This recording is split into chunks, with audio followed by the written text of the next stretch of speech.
नमस्कार, जय सियाराम। जय सियाराम चैनल में सब गोटा के स्वागत करै छी।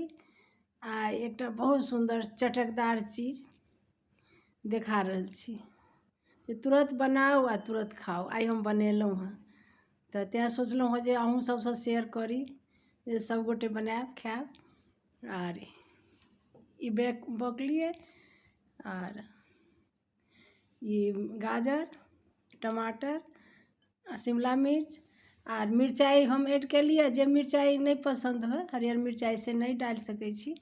ई सबके आर किछु एहिमे चाही ऐड करऽ के तऽ मटर छिमी भी लोग करै छै तऽ ओहो कऽ सकै छी। तऽ सबके बढ़िया से धो कऽ आ छोट छोट काटि कऽ आर शीशा के बर्तन या कोई चीनी मिट्टी के बर्तन में एकरा सब एहिमे किछु बेसी चीज नहीं डालऽ के छै। नमक आर कनी अथी वो जमाइन आ जीरा भूजि कऽ आर बस ओकरा डालि दियौ। आ कनिक हींग धऽ कऽ एकटा पैन में या कोनो कढ़ाई में आ कनी हींग धऽ दियौ आ कनी तेल धऽ दियौ अंदाजसँ कनी स्वाद के लेल।